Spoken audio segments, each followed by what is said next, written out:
सफर जरदारी, नवाज शरीफ, यूसुफ रजा गिलानी के खिलाफ तोशाखाना गाड़ियों से मुतालिक रेफरेंस। नैब की एहतसाब अदालत इस्लामाबाद में साबिक वज़ीर आज़म नवाज शरीफ को रेफरेंस से बरी करने की इस्तदा। नैब ने साबिक वज़ीर आज़म नवाज शरीफ को शामिल तफ्तीश करने के हुक्म पर अमल दरामद की रिपोर्ट जमा करा दी। सऊदी हुकूमत ने 1997 में एक गाड़ी तोहफे में दी जो तोशाखाना में जमा करा दी गई थी। नैब रिपोर्ट के मुताबिक 2008 में वज़ीर आज़म यूसुफ रजा गिलानी ने नवाज शरीफ को गाड़ी खरीदने की ऑफर की। नवाज शरीफ ने गाड़ी तोशाखाना से नहीं बल्कि विफाकी ट्रांसपोर्ट पोल से खरीदी। नवाज शरीफ ने गाड़ी की कीमत अदायगी जाली बैंक अकाउंट से नहीं की। अदालत नवाज शरीफ को तोशाखाना रेफरेंस से खारिज या बरी करार दे सकती है। नैब रिपोर्ट के अंदर ऐसा बताया गया है। 2008 में यूसुफ रजा गिलानी ने नवाज शरीफ को गाड़ी खरीदने की ऑफर की थी।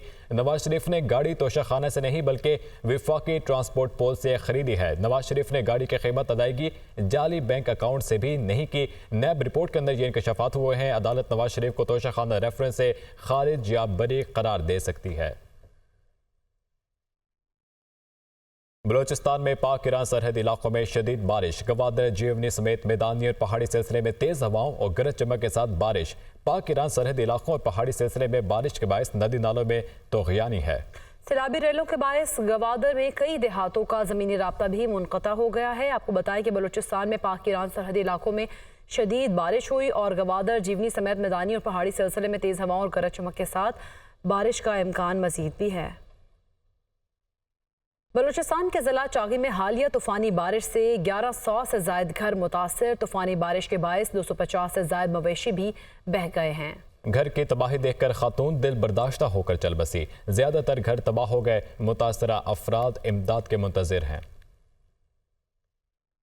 जुमेरात से बारिशें बरसाने वाले नए निज़ाम ने पंजाब में कदम जमाने की तैयारी कर ली। नया निज़ाम 18 से 20 अप्रैल तक पंजाब के मुख्तलिफ डिवीजन्स में बारिशें बरसाने का सबब बनेगा। मौसम की सूरत हाल के बारे में लाहौर से सुहेल कैसर की डायरेक्टर महकमा मौसमियात शाहिद अब्बास से गुफ्तगू आपको दिखाते हैं। गुज़श्ता दिनों जो आसमानी बिजली गिरने के वाक़यात पेश आए हैं उसने सभी को चौंका कर रख दिया है। कुछ इसी हवाले से और कुछ आने वाले अय्याम के दौरान मौसम की क्या सूरत हाल रहने वाली है, इस पर तफसीली गुफ्तगू के लिए हमारे साथ मौजूद हैं महकमा मौसमियात के डायरेक्टर शाहिद अब्बास साहब। जो नॉर्मली तो हमारे यहाँ किसी भी इंस्टॉलेशन में नहीं होती, जो हमारी ट्रांसमिशन लाइन्स में होती है वो भी इतनी नहीं होती, तो लिहाजा वो एक तो सडन पड़ती है और दूसरा ये कि आगे उसको रास्ता नहीं मिलता, तो लिहाजा वो बहुत ज़्यादा जो है और डेंजरस और तबाही लाती है। कल से एक और मगरबी हवाओं का सिलसिला पाकिस्तान में दाखिल हो रहा और दाखिल होने के अलावा वो काफ़ी जो है ना हमारे जनूबी साइड से लो लैटीट्यूड पे ग्वादर और सिंध में दाखिल हो रहा है, जिसमें से सिंध और बलूचिस्तान को स्वीप करते हुए कश्मीर से वो 20 तारीख तक गुजरेगा 3 दिनों में। बहुत शुक्रिया सर। ये जी कुछ गुफ्तगू आसमानी बिजली के हवाले से, और फिर जो कुछ भी हम अपनी एहतियात के लिए कर सकते हैं वो हमें ज़रूर करना चाहिए जी। और मुत्तहिदा अरब अमारात में बारिश का 75 साला रिकॉर्ड टूट गया है। हर तरफ पानी ही पानी है। दर्जनों मेट्रो स्टेशन और अंडरपासेस भी पानी से भर गए हैं, जबकि दुबई एयरपोर्ट पर बारिश का पानी जमा हो गया और सैकड़ों फ्लाइट्स भी ताखीर का शिकार हैं। हजारों मुसाफिर फंस गए। आसमानी बिजली गिरने और ओले पड़ने के पेश गोई इमाराती हुकाम ने नई एडवाइजरी जारी कर दी। अवाम को गैर ज़रूरी घर से बाहर निकलने से गुरेज करने की हिदायत। गैर यकीनी सूरत हाल की वजह से स्कूलों के औकातकार भी मुतासर। ऑनलाइन क्लासेस का आगाज़ कर दिया गया। दुबई में शदीद बारिश। 150 मुसाफिर अल ऐन एयरपोर्ट पर फंस गए। गुज़िश्ता 16 घंटों से मुसाफिर अल ऐन एयरपोर्ट पर फंसे हुए हैं। आपको बताएं कि मुसाफिर गुज़श्ता 16 घंटे से खाने से भी महरूम है। इसी पर हम बात करेंगे। Head of business desk Haris Sameer साहब हमारे साथ मौजूद हैं। हारिस, बताइएगा क्या सूरत हाल है, क्या उनसे कोई राब्ता हुआ है जो वहाँ पे मुसाफिर फंसे हुए हैं, क्या कहना है उनका? डायरेक्टली जो उनके मतलब रिलेटिव है उनके थ्रू जो व्हाट्सएप पे बात हुई है, उन्होंने मैसेज भेजा है। मतलब आपको पता है दुबई के अंदर व्हाट्सएप नहीं चलता, लेकिन वो ऑडियो मैसेज भेजा है। उसके जरिए बताया गया कि कल जो कराची से दुबई जो जहाज दिया था वो वहाँ पे चूंकि फ्लडिंग थी और बहुत ज्यादा बारिश हुई थी और उनको एयरपोर्ट पर मना कर दिया लैंड करने से, तो वो अल ऐन एयरपोर्ट पर होता है और पिछले 16 घंटे से जो है वो वहाँ पे तकरीबन 150 पैसेंजर जो है वहाँ पे रुके हुए हैं, जिनको खाना और ये सब कुछ नहीं है, क्योंकि वहाँ पे छोटा एयरपोर्ट है और वहाँ पे कोई एक मुस्तनद रेस्टोरेंट या ईटरी भी नहीं है, ताकि वो परेशान। और ये तकरीबन 150 अफराद जो है परेशान है और हमें मुसलसल जो है कोई ना कोई व्हाट्सएप के थ्रू इनडायरेक्ट आ रहा है कि ये अभी तक कोई पेशकश नहीं हुई है, ना ही कोई हुकाम ने राब्ता किया है ताकि जो है वो उनका मसाइल हल हो सके। और ये अब तक कोई इत्तला नहीं मिली। ऑडियो मैसेज की फिर भी हम कोशिश करेंगे और इन्फॉर्मेशन मिल सके अपडेट। लेकिन ये फिलहाल है कि 150 पैसेंजर जो हैं मुसलसल जो हैं तो परेशानी की हालत में मौजूद। ठीक है, बहुत शुक्रिया हारिस ज़बीर, आप हमें आगाह कर रहे थे। और नाज़रीन, वफाकी वज़ीर ख़जाना मोहम्मद औरंगज़ेब की तुर्किया के वज़ीर ख़जाना से वाशिंगटन में मुलाकात हुई है। पाकिस्तान और तुर्किया के दरमियान सियासी, इक़्तिसादी, तिजारती, सकाफ़ती ताल्लुकात को सराहा गया है। दो तरफा तिजारत, सरमायाकारी को मजीद वसअत और ताउन को फ़रोग़ देने पर इत्तफाक हुआ। बिजली की पैदावार और तकसीम में तुर्की के तजुर्बे से मुस्तफ़ीद होने पर भी इत्तफाक किया गया। मुदस्सिर अली राना से तफसीलात जानेंगे। जी मुदस्सिर।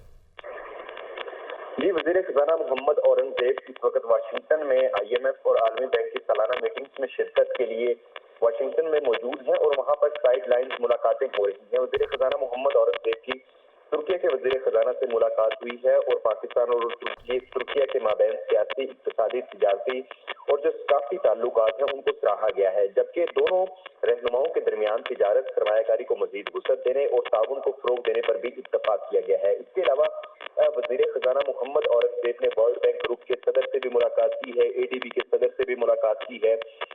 वज़ीर ख़ज़ाना मोहम्मद औरंगज़ेब ने IMF प्रोग्राम के तहत इक़्तिसादी तरक्की के अमूर पर बातचीत की और जो टैक्स, तवानाई और नजदारी के तरजीही शोबों में जारी इस्लाहात हैं उस पर भी जो बातचीत की गई है। वज़ीर ख़ज़ाना मोहम्मद औरंगज़ेब और वर्ल्ड बैंक ठीक है, मुदस्सिर अली राना, बहुत शुक्रिया आपका। सऊदी अरब के मावन वज़ीर दिफा major general Talal bin Abdullah Pakistan पहुंच गए। सऊदी अरब के मावन वज़ीर दिफा army chief general Nasir Munir से मुलाकात करेंगे। पाकिस्तान और सऊदी अरब के दरमियान दिफाई अमूर ज़ेर बहस आएंगे।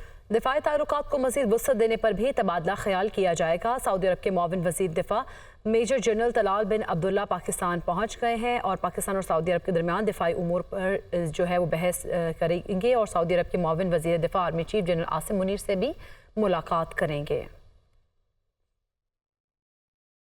सिंध काबीना में तोसी 5 से 6 नए वज़रा शामिल। हल्फ बर्दारी आज होगी। थरपारकर से मुंतखब दोस्त अली सिंध काबीना में शामिल हो गए हैं। ज़राए के मुताबिक शाहिद थीम और जाम इकराम को भी काबीना में शामिल करने का फैसला किया गया है। तकरीब हल्फ बर्दारी आज दोपहर गवर्नर हाउस कराची में होगी। सिंध काबीना में तोसी 5 से 6 नए वज़रा शामिल कर दिए गए। हल्फ बर्दारी आज होगी। थरपारकर से मुंतखब दोस्त अली सिंध काबीना में शामिल। शाहिद और जाम इकराम को भी काबीना में शामिल करने का फैसला किया गया। जबकि ज़राए के मुताबिक तकरीब हल्फ बर्दारी आज दोपहर गवर्नर हाउस कराची में होगी। सिंध काबीना में तोसी कर दी गई है। 5 से 6 नए वज़रा शामिल किए गए। हल्फ बर्दारी आज होगी। थरपारकर से मुंतखब दोस्त अली सिंध काबीना में शामिल किए गए हैं। जबकि शाहिद और जाम इकराम को भी काबीना में शामिल करने का फैसला किया गया है। अहम खबर शामिल करें। लाहौर में 21 अप्रैल को ज़िमनी इलेक्शन। इंटरमीडिएट के 2 पेपर्स मुलतवी। केमिस्ट्री का पेपर 20 और अंग्रेजी का पेपर 22 अप्रैल को शेड्यूल था। पेपर्स की नई तारीखों का ऐलान भी बाद में किया जाएगा। लाहौर बोर्ड हुकाम की जानिब से ये बात सामने आई है। इसी पर बात करेंगे। आतिफ परवेज हमारे साथ मौजूद है। जी आतिफ, आगाह कीजिएगा, 2 पेपर्स भी मुलतवी कर दी गए इंटरमीडिएट के।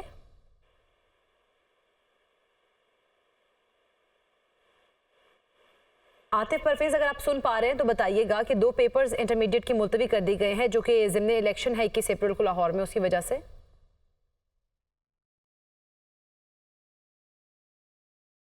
आतिफ परवेज से रब्ता करने की कोशिश करेंगे। आपको बताएं कि लाहौर में 21 अप्रैल को ज़िमनी इलेक्शन होने जा रहे हैं और उसकी वजह से इंटरमीडिएट के 2 पेपर्स मुलतवी कर दिए गए हैं। केमिस्ट्री का पेपर 20 और अंग्रेजी का पेपर 22 अप्रैल को शेड्यूल था। पेपर्स की नई तारीखों का ऐलान अभी नहीं किया गया, उनकी तारीखों का ऐलान बाद में किया जाएगा। लाहौर बोर्ड हुकाम की जानिब से ये बात सामने आई है कि 2 पेपर्स इंटरमीडिएट की मुलतवी कर दी गए हैं। एक केमिस्ट्री का पेपर है और एक इंग्लिश का। केमिस्ट्री का पेपर 20 को था और अंग्रेजी का पेपर 22 अप्रैल को शेड्यूल था, जो कि मुलतवी कर दी गए हैं और नई तारीखों का ऐलान अभी नहीं किया गया है। अहम खबर। लाहौर में 21 अप्रैल को ज़िमनी इलेक्शन के बायस इंटरमीडिएट के 2 पेपर्स मुलतवी हो चुके हैं। केमिस्ट्री का पेपर 20 और अंग्रेजी का पेपर 22 अप्रैल को शेड्यूल था। पेपर्स की नई तारीखों का ऐलान बाद में किया जाएगा। लाहौर बोर्ड हुक्काम की जानिब से बताया गया है। लाहौर में 21 अप्रैल को ज़िमनी इलेक्शन के बायस इंटरमीडिएट के 2 पेपर्स मुलतवी कर दिए गए हैं जिनका ऐलान अब बाद में किया जाएगा। केमिस्ट्री का पेपर 20 और अंग्रेजी का पेपर 22 अप्रैल को शेड्यूल था। इस मुतालिक तफसीलात जानेंगे। आतिफ परवेज से रब्ता बहाल हुआ है। आतिफ, आगाह कीजिएगा। जी बिल्कुल, लाहौर, कसूर और शेखुपुरा की 5 नशिस्तों पर ज़िमनी इंतखाबात होने हैं और इन इंतखाबात के लिए जिस अमले की ड्यूटियां लगाई गई हैं वही जो है इम्तहानात की भी ड्यूटियां दे रहे थे। तो इस सारी सूरत को देखते हुए अब लाहौर बोर्ड की जानिब से ये फैसला किया गया है कि 20 और 22 अप्रैल को जो केमिस्ट्री और अंग्रेजी का इम्तहान हो रहा था दोनों शिफ्टों में, उनको मुलतवी किया जा रहा है। और लाहौर बोर्ड के हुकाम का कहना है कि जल्द इस हवाले से नई तारीखों का ऐलान किया जाएगा। पंजाब बोर्ड कमेटी चेयरमैन का इजलास जो है वो आज ऑनलाइन तलब किया गया है और इसमें ये फैसला किया जाएगा कि कब जो ये 2 इम्तहानात हैं, 2 मज़ामीन के इम्तहानात हैं, इनको मुतबादिल तारीखों में मुनक्किद किया जाए। जी ठीक है, आतिफ परवेज, बहुत शुक्रिया आपका।